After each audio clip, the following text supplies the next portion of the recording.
The history of a team is not chronicled by merely wins, losses, and statistics, but vivid moments that remain clear in our memory as time passes by. History is a shared experience of being there, feeling it, and living it. These are the moments of the Buffalo Sabres, and this is how it felt. This was the season right after the lockout, and expectations weren't that high for the Sabres that year.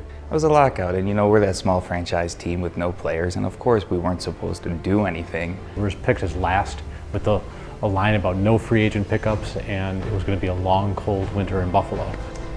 I just didn't have any expectations. Expectations weren't high, so I think this team really came out of nowhere. We did a lot better than, like I said, everyone thought we would.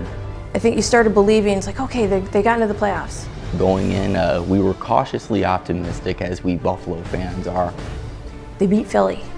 I kind of picked up energy as they started winning and started really following them. I was elated that Buffalo had gotten through Philadelphia.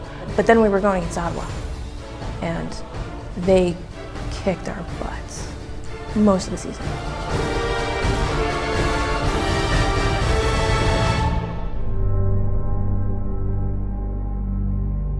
Game 5 is in Ottawa. It's a tight game. I think it's 2-2, and it goes into overtime. Overtime hockey in Buffalo is, you talk, someone's going to punch out. Not long into overtime, Jay McKee takes a penalty, and the Sabres are shorthanded. Penalty in overtime, the worst possible place you want to be.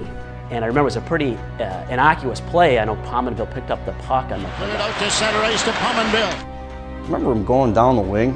Pominville into Ottawa territory. And I thought to myself, Alfredsson's too good of a player. He's their captain, for crying out loud. He's not going to let Pominville around him. He's going to force him to the outside and into the corner. Pominville goes around Alfredsson. I don't know what Alfredsson was thinking by not doing something more. Poke check the puck away, do something. He kind of angled in on Emery, and I was thinking to myself, whoa, whoa, whoa, whoa. It was just that collective. It was such a bold thought. It's like, wow, look at you. You're really going to try and put it, and he scored. He put the puck in the far side, and everybody went, absolutely crazy. Short-handed! Oh, now do you believe? A huge roar went up. My friend came running in, screaming his head off, yelling that we had won and that Pominville had scored. I just remember all of a sudden you hear everyone start yelling and screaming and going nuts. Everybody was going nuts. The dog. Screaming and then looking at my friends and then screaming again. I remember everyone losing their minds. Then it was crazy, but the call was just, it was memorable. Jennerette. Now do you believe? Now do you believe? These guys are good. Scary good. These guys are good. Scary good. It was just the most stunning punctuation of the whole season after the predictions of not being a good team.